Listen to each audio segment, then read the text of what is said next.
કૃષ્ણ, કેમ છો બધા? આઈ હોપ યુ બધા મજામાં છો. તો બસ જસ્ટ હવે મોર્નિંગ થઈ ગઈ છે, સો હવે ઘરનું કામ થોડું કરીશું ને પછી લાગીશું આપણે પાછા રસોઈ ને બધું છે પણ થોડું ઘણું ઘરનું કામ હોય ડેલીનું કરીશું ને પછી મળીએ આપણે થોડી વાર પછી. બાય.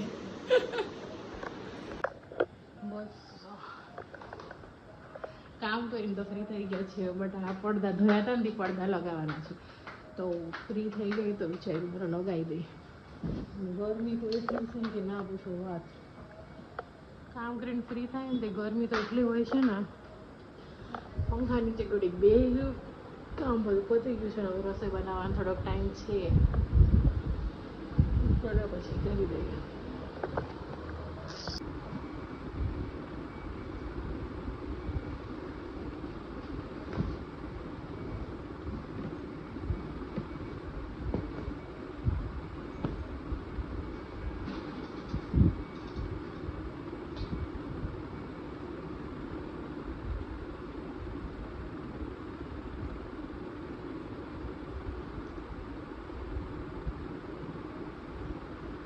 હેલો ગાઈઝ, તો બસ હવે રસોઈ બનાવવાનો ટાઈમ થઈ ગયો છે. સો યસ, હવે કિચનમાં આવી ગયા છે.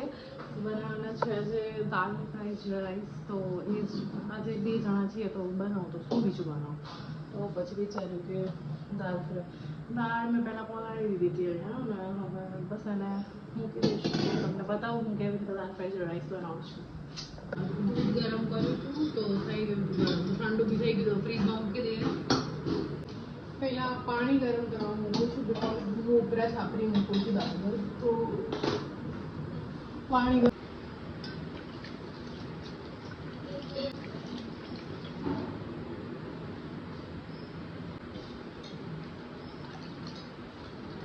દાળ સારી પલળી ગઈ છે. એકચ્યુઅલી મેં વહેલા પલાળી દીધી તો થોડી એવી વધારે નથી પલળી, પણ થોડીક પલળી ગઈ છે. તો કાંઈ નહીં, થોડુંક લેટ યાદ આવ્યું નહીં તો વહેલા પલાળી દઉં. તો બસ એને બી સારી રીતે ધોઈ લઈશ હું. એટલે અમે છે ને ઉપરા છાપરી મૂકીએ દાળ ભાત, તો ટેસ્ટ થોડો સારો આવે અને બંને એક સાથે ચડી પણ થાય. બરાડે રાઈસ ચડે તે સારા લાગે ટેસ્ટમાં બી. તો બસ દાળને બંને હું ધોઈને પછી મૂકી દઈશ. અને પાણી બસ, તો આ પાણી ગરમ થઈ ગયું છે, તો હવે પાણીમાંથી થોડુંક પાણી લઈ આમાંથી ગરમ પાણી રાઈસમાં એડ કરી દઈશ. એટલે શું કે વરાડે સારા એવા ચડી જાય ને, થોડું ગરમ પાણી નાખીએ ને તો.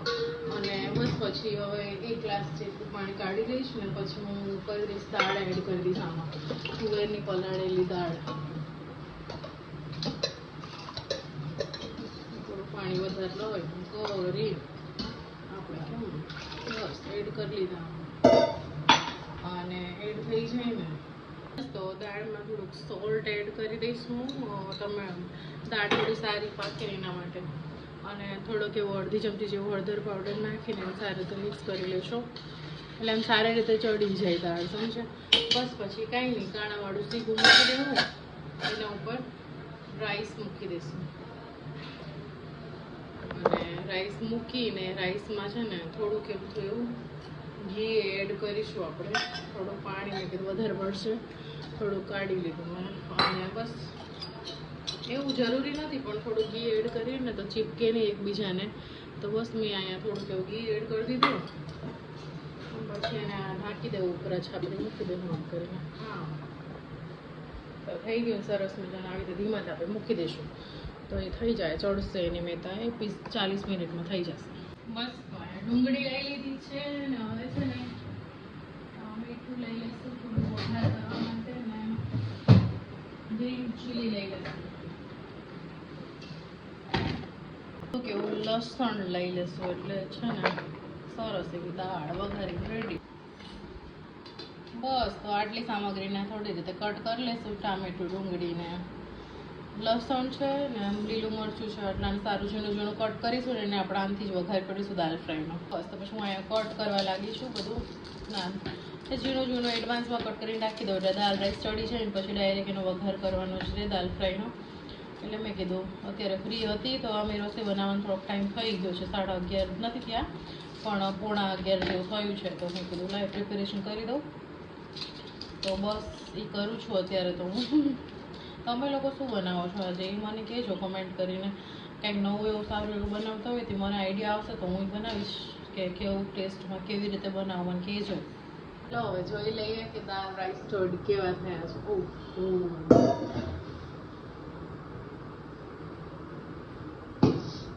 ગરમ ગરમ લાગે છે મને તો. એકચ્યુઅલી થઈ ગયા છે તો બહુ મસ્ત એવા ચડી ગયા છે. દાળ બી સરસ એવી બફાઈ ગઈ છે. મસ્ત બફાઈ ગઈ છે દાળ. જો તો તમે બી આવી રીતે બનાવી શકો. વરાળિયા દાળ ભાત સારા બને એમ. બસ તો ચલો હવે દાળ ઉતારી લઈએ. ચડી ગઈ છે સરસ મજાની. હવે મસાલો કરીને થોડી એને મસ્ત મિક્સ કરી દઈશું. ઝેરી દઈશું. બહુ ઝેરવાની જરૂર છે કે છે નહીં. સારી એવી મેશ થઈ ગઈ છે ને તો વાંધો ન થાય. તો ચલો મસાલો કરીને તમને બતાવું કે હું શું શું દાળમાં એડ કરું છું. એ તમને હું બતાવું દાલ ફ્રાયમાં. તો જો હળદર તો પહેલાં નાખી હતી દાળ ચડતી વખતે. તો હું આ મરચું લાલ મરચું નાખું છું. એન્ડ પછી થોડું ધાણા જીરું એડ કરું છું અને ગરમ મસાલો એડ કરું છું. બસ અને થોડુંક એને મસ્ત રીતે મિક્સ કરી લઈશું. તો બ્લેન્ડર કરી શકાય બટ મારે જરૂર નથી બિકોઝ સારી એવી દાળ મેશ થઈ ગઈ છે ને. તો કે દાલ ફ્રાયમાં આવી જ દાળ હોય છે. આમ એકદમ વધારે પતલી પણ નહીં ને એકદમ આમ જીરાઈ ગઈ હોય એવી પણ નથી હોતી. તો બસ આવી દાળ હોય છે. તો મેં એવી રીતે ઝેરી નથી ને અલગથી તમારે બ્લેન્ડર મારવું હોય તો તમે મારી શકો. પછી બસ આ દાળનો મસાલો તો બહુ કાંઈ બેઝિક મસાલા છે કે બહુ વધારે એડ નથી કર્યું. કારણ કે પછી બીજી વસ્તુ હજી આપણે વઘાર કરીશું ને દાળ ફ્રાયનો તો ત્યારે બી એમાં એડ કરવાના થશે થોડાક મસાલા. તો પછી શું વધારે મસાલા થઈ જાય ને તો એ મજા ના આવે. તો મેં એવી રીતે કર્યું છે. તો હું તમને બતાવું હું કેવી રીતે દાળ વઘારીશ. હવે ગેસ સ્ટાર્ટ કરી લઈશું ને લોયા જેવું લઈ લઈશું અને એમાં છે ને થોડુંક ઓઇલ એડ કરી દઈશું. આપણે ઓઇલ ગરમ કરી લઈશું ત્યાં સુધી. તેલ સરસ મજાનું ગરમ થઈ ગયું છે. તો હવે એમાં એડ કરશું જીરું અને થોડી હિંગ એડ કરશું.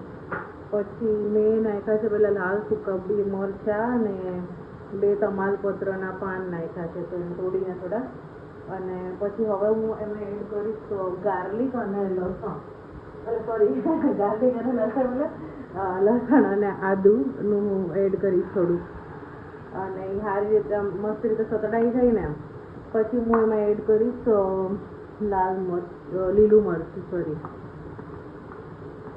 લીલું મરચું થોડું વધારે મેં લીધું છે કારણ કે લાલ મરચાંનો ઓછો ઉપયોગ કરું હું એટલા માટે. તો એને બસ સારી રીતે મિક્સ કરી લઈશું જ્યાં સુધી આમ સારું સતડાઈ જાય ને ગોલ્ડન બ્રાઉન જેવો કલર થઈ જાય ને ત્યાં સુધી એને આમ સરસ એવી મિક્સ કરીને સતડવા દઈશું. તો એ સતડાઈ જાય ને પછી એમાં હું નાખીશ ડુંગળી.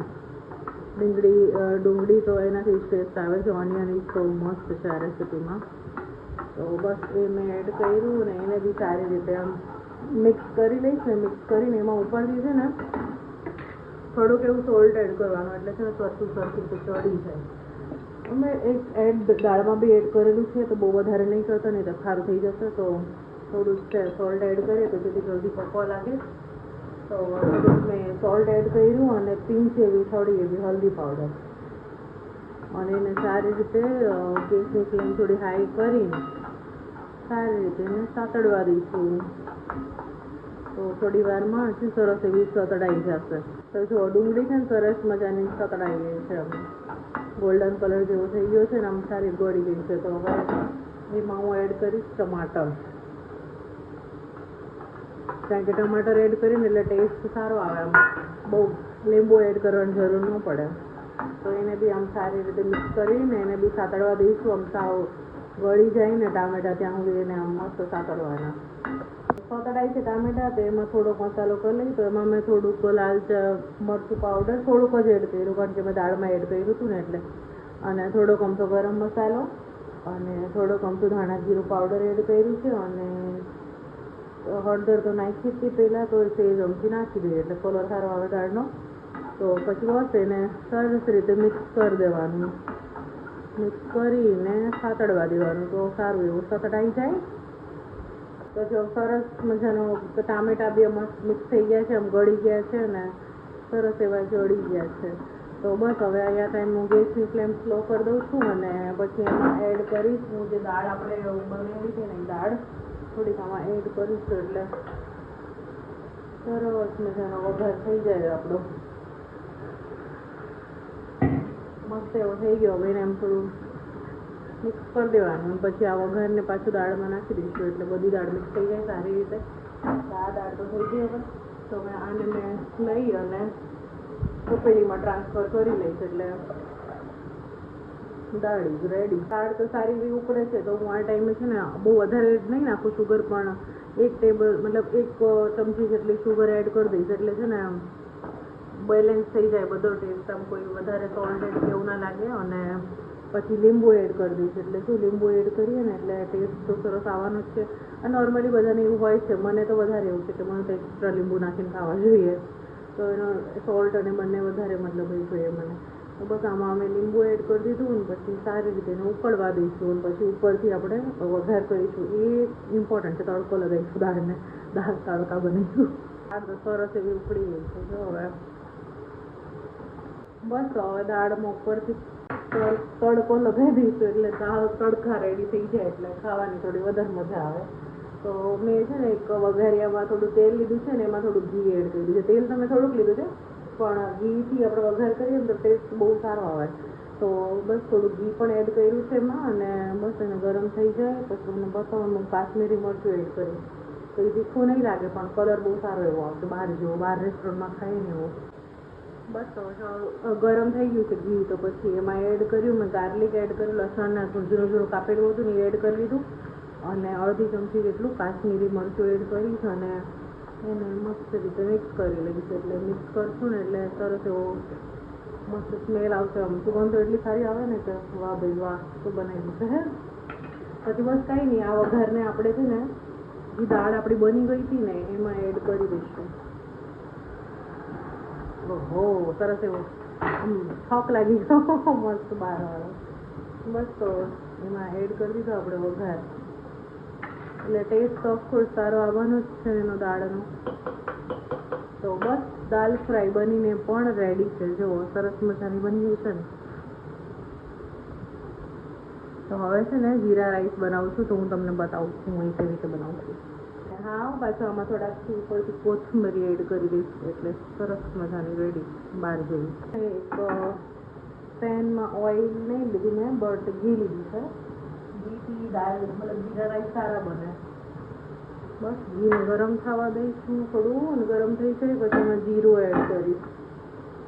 ઘી ગરમ થઈ ગયું છે ને તો પછી હવે એમાં એડ કરીશ જીરું. જીરું થોડું વધારે એડ કરવાનું એટલે છે ને ટેસ્ટ સારો આવે, આમ લાગે કે ભાઈ જીરા રાઈસ બનાવ્યા છે. તો બસ એને મિક્સ કરી દેવાનું ને પછી થોડુંક સતડાઈ જાય ને લાઈક આમ થોડું ગોલ્ડન કલરનું થઈ જાય આમ સ્મેલ આવવા માંડે ને કે હા બની ગયું છે એ ટાઈપનું થોડુંક ખાવા દેવાનું, જીરાને ચટકવા દેવાનું. થઈ ગયું ને પછી એમાં હું કોથમરી એડ કરી દઈશ. આનો ઉપરથી એડ કરાય પણ આમાં એડ કરીએ ને તો સુગંધ સારી આવે ને આમ ટેસ્ટ છે રાઈસનો મસ્ત આવે. તો મેં આમાં કોથમરી એડ કરી દીધી ને હવે હું રાઈસ એડ કરી દઈશ. થોડાક એવા બન્યા છે આજે થોડાક વધારે કૂક થઈ ગયા છે, નહીંતર નોર્મલી આમ એવા નથી બનતા. પણ હા હું એકદમ કાચા નથી રાખતી, પેલા આપણે બહાર અલગ રીતે હોય ને થોડાક બહાર ખાઈએ ને આપણે એ થોડાક આમ કાચા જેવા લાગે રાઈસ, તો મારા ઘરમાં એવા નથી ભાવતા એટલે થોડાક આવી રીતે બનાવીને હળવા હાથે મિક્સ કરી લઈશું.